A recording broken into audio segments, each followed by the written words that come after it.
भारत अपना बिखरा था तब चंद्रगुप्त ने अखंड किया। फिर अपनी कलम के दम पे उसे भीमराव ने बुलंद किया।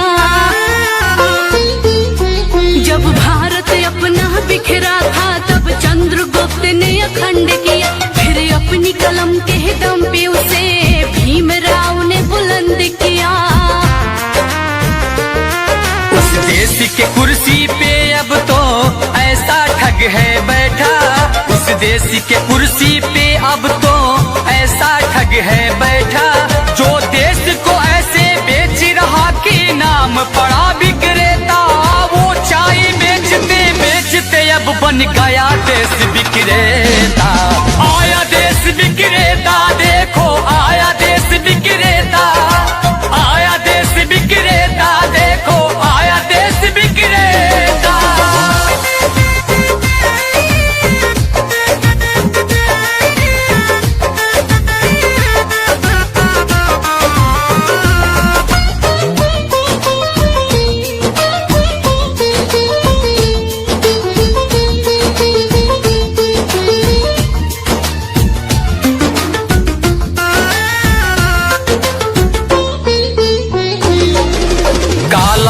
लाऊंगा कह के भारत का कोष भी साफ किया। श्रमिकों को भूखे मार रहा, धनिकों का कर्ज भी माफ किया। काला धन लाऊंगा कह के भारत का कोष भी साफ किया। श्रमिकों को भूखे मार रहा, धनिकों का कर्ज भी माफ किया। धनिकों का कर्ज भी माफ किया। धनिकों का कर्ज भी माफ किया। लाखों का सूट पहन के भी खुद को फकीर है कहता। जो देश को ऐसे बेच रहा कि नाम पड़ा विक्रेता, वो चाय बेचते बेचते अब बन गया देश विक्रेता। आया देश विक्रेता, देखो आया देश विक्रेता। आया देश विक्रेता, देखो आया देश विक्रेता।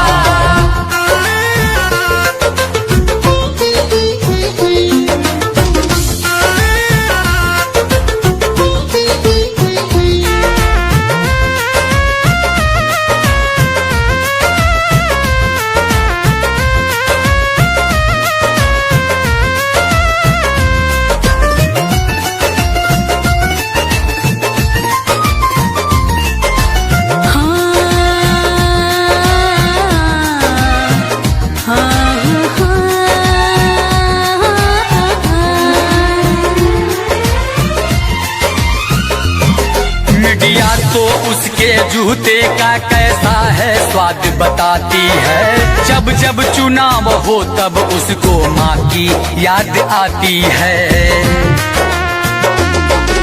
मीडिया तो उसके जूते का कैसा है स्वाद बताती है। जब जब चुनाव हो तब उसको माँ की याद आती है। माँ की याद आती है।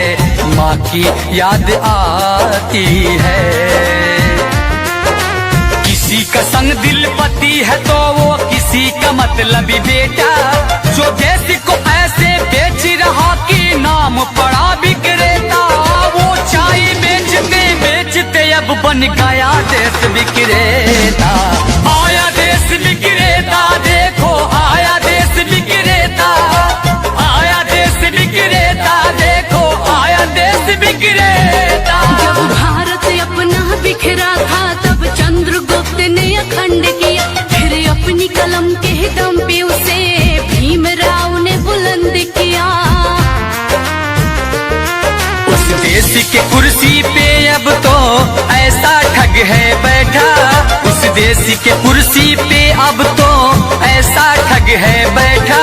जो देश को ऐसे बेच रहा कि नाम पड़ा विक्रेता, वो चाय बेचते बेचते अब बन गया देश विक्रेता। आया देश विक्रेता, देखो आया देश विक्रेता।